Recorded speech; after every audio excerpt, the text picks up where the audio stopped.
संभाजी भिडे की गोविंद देवगिरी महाराज, शाईफेक कोणासाठी? संग्राम भंडारे यांचे नेमके गुरु कोण? नेमक्या कोणत्या गुरुसाठी विकास लवांडे यांच्यावर झाली शाईफेक?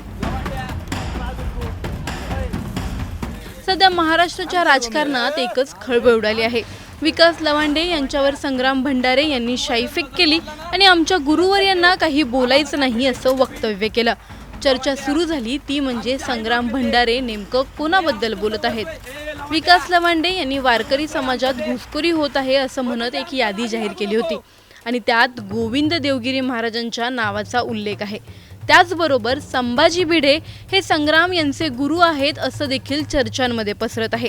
त्यामुळे आता गोविंद देवगिरी महाराज आणि संभाजी भिडे नेमके कोण ते या व्हिडिओमधून जाणून घेणार आहोत। हा व्हिडिओ शेवटपर्यंत नक्की पहा आणि टाइम्स नाऊ मराठीच्या सर्व माध्यमांना सबस्क्राईब आणि फॉलो करायला विसरू नका। सुरुवात करूयात गोविंद देवगिरी महाराजांपासून। त्यांचं मूळ नाव आहे किशोर मदन गोपाल व्यास। 1949 मध्ये अहमदनगर जिल्ह्यातील बेलापूर या छोट्याशा गावात त्यांचा जन्म एका धार्मिक आणि संस्कारी कुटुंबात झाला। त्यांचं मूळ नाव होतं किशोर मदन गोपाल व्यास। घरातील धार्मिक वातावरण, वेदपुराणांची परंपरा आणि भक्तिभाव या संस्कारांमध्ये त्यांचं बालपण गेलं। लहानपणापासून त्यांना अध्यात्म, संस्कृत आणि भारतीय संस्कृतीबद्दल विशेष आकर्षण होतं। वयाच्या 17व्या वर्षी पहिलं भागवत प्रवचन, ज्ञानेश्वरी ते महाभारत आध्यात्मिक साहित्यांचा सखोल अभ्यास। प्राथमिक शिक्षण पूर्ण केल्यानंतर त्यांनी तत्वज्ञानाच्या अभ्यासासाठी पांडुरंग शास्त्री आठवले यांनी स्थापन केलेल्या तत्वज्ञान विद्यापीठात प्रवेश घेतला। स्वाध्याय चळवळीचे प्रणेते असलेल्या पांडुरंग शास्त्री आठवले यांच्या मार्गदर्शनाखाली त्यांनी भारतीय तत्वज्ञानाचा सखोल अभ्यास केला। त्यांनी BA तत्वज्ञान ही पदवी संपादन केली आणि त्यानंतर पुढील शिक्षणासाठी वाराणसी गाठली। वाराणसीत त्यांनी दर्शनाचार्य ही पदवी प्राप्त केली। तिथे त्यांना प्रसिद्ध वैदिक अभ्यासक वेदमूर्ती डॉक्टर विश्वनाथजी देव यांचं मार्गदर्शन लाभलं। वेद, उपनिषद, रामायण, महाभारत आणि भारतीय आध्यात्मिक परंपरेचा त्यांनी सखोल अभ्यास केला आहे।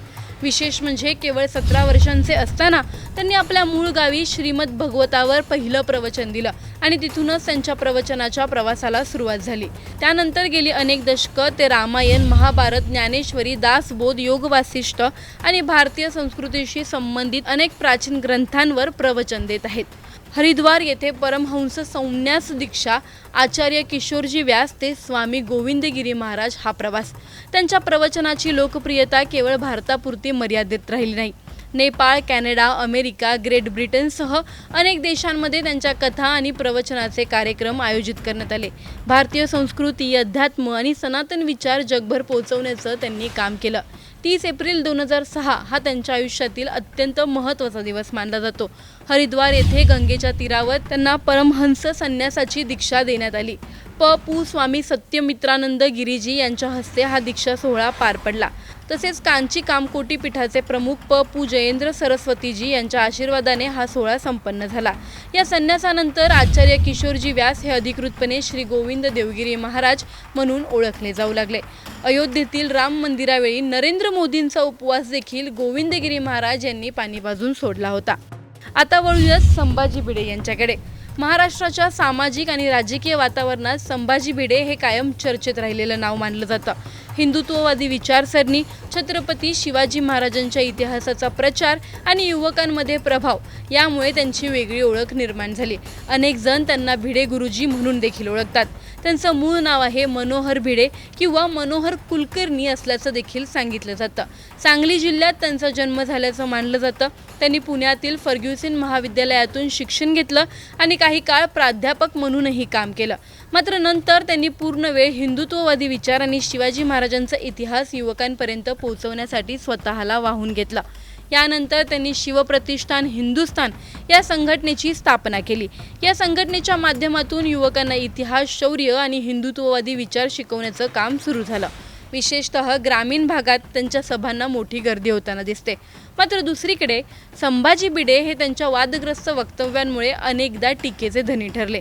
विरोधकांच्या मते त्यांच्या काही भाषणांमुळे धार्मिक ध्रुवीकरण आणि सामाजिक तणाव वाढतो अनेक संवेदनशील घटनांनंतर त्यांच्यावर कारवाईची मागणीही करण्यात आली होती. तर समर्थक त्यांना हिंदुत्ववादी विचारांचे प्रवर्तक मानतात.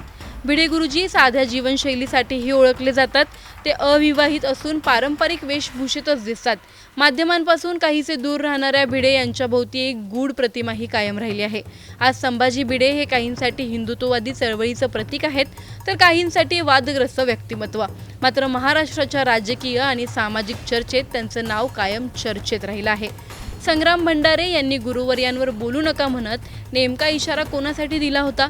त्यांच्या वक्तव्यातील गुरु म्हणजे गोविंद देवगिरी महाराज होते की हिंदुत्ववादी विचारसरणीशी जोडले जाणारे संभाजी भिडे? आणि जर ही केवळ वैचारिक भूमिका असेल तर मग विकास लवांडे यांच्यावर शाईफेक करण्या इतका संघर्ष का निर्माण झाला?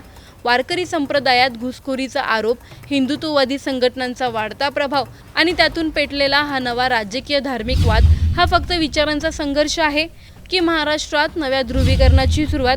तुम्हाला काय वाटतं? संग्राम भंडारे नेमकं कोणत्या गुरूंबद्दल बोलत होते? कमेंटमध्ये नक्की सांगा. व्हिडिओ आवडल्यास लाईक व शेअर करायला विसरू नका. तसंच अशा नवनवीन अपडेट्ससाठी व माहितीपूर्ण व्हिडिओजसाठी टाइम्स नाऊ मराठीला नक्की फॉलो करा. काल वारकऱ्यांचा वेश परिधान केलेला गुंड प्रवृत्तीचा जो नथुराम गोडसेवादी आहे तो संग्राम भंडारे आणि त्याचे काही गुंड लोकांनी माझ्यावर सत्यशोधक दिनकरराव जवळकरांचं हवेली तालुक्यातलं जे गाव आहे मातोबाची आळंदी, तिथे माझी प्रवचनरूपी सेवा होती. ती सेवा संपल्यानंतर मला गावाच्या बाहेर निर्जन स्थळी त्यांनी अडवलं, माझी गाडी आणि माझ्यावर रिव्हॉल्वर दाखवून धक्काबुक्की दमदाटी केली, जीवे मारण्याच्या धमक्या दिल्या आणि शाई ओतताना व्हिडिओ शूटिंग त्यांनी केलं. आणि त्याच्या संदर्भात मग मी पोलीस स्टेशन लोणी काळभोरला गुन्हा दाखल केला, तिथे सत्याग्रह केला. आमच्या सगळ्या पक्षाच्या नेत्यांचे मला फोन आले. रोहितदादा पवार स्वतः तिथे लोणी काळभोर पोलीस स्टेशनला आले. आदरणीय पवार साहेबांचा सुद्धा मला काल फोन आला होता 4 वाजता आणि मला भेटायला बोलवलं होतं रात्री, परंतु मी रात्री येऊ शकलो नाही, तिकडेच मी अडकलो होतो. मग साहेबांचा रात्री पुन्हा निरोप आला की आज सकाळी मला बोलवलं, म्हणून मी त्यानुसार साहेबांच्या निरोपानुसार मी इथं आज आलो होतो. साहेबांनी माझ्याकडनं सगळा घटनाक्रम समजून घेतला. वारकरी संप्रदायात हे जे काय चालले त्या संदर्भातली माझी जी काय गेली महिना दीड महिना काम चालले ते समजून घेतलं. आणि मग साहेबांनी राज्याचे पोलीस महासंचालक सदानंद दाते यांना फोन लावला आणि घटनेचं गांभीर्य सांगून विकास लवांडे यांना राज्यभर फिरत असतात, दौरे करत असतात, त्यांना संरक्षण द्यावं अशा प्रकारची पवारसाहेबांनी मागणी पोलीस महासंचालकाकडे केलेली आहे. आणि पुणे पोलीस आयुक्तांना या गुन्हेगारांच्यावर कडक कारवाई तात्काळ करावी अशी अमितेश कुमार यांना सुद्धा फोन करून साहेबांनी कळवलं. आणि मुंबईत आज देवेंद्र फडणवीसांच्या बरोबर या विषयावर बैठक आहे असं साहेबांनी मला सांगितलं. मी आता मुंबईला चाललोय म्हणाले आणि देवेंद्र फडणवीस मुख्यमंत्र्यांच्या सोबत या बैठकीत ह्या चर्चा होतील. त्यानंतर बैठकीनंतर म्हणले मी तुम्हाला काय ते कळवतो, ही लढाई जारी ठेवा, हे काम चालू ठेवा असं साहेबांनी मला सांगितलं. मला वाटतं का न्याय मिळेल? कारण काल तुम्ही म्हणले की वेपन दाखवले गेलं, तुम्हाला लमकवलं गेलं, पण तो कलम कुठेही लावला गेला नाही. त्याचं कारण असं देण्यात आले की ते व्हिडिओमध्ये कुठे वेपन दिसत नाही. तो जो व्हिडिओ आहे प्रसारमाध्यम, मी पुन्हा सगळ्यांना सांगतोय की प्रसारमाध्यमांच्यातनं किंवा सोशल मीडियातनं जो व्हिडिओ 41 सेकंदाचा शाई ओततानाचा आला आहे ते शूटिंग संग्राम भंडारेच्या लोकांनी केलेलं आहे, मी केलेलं नाही आहे.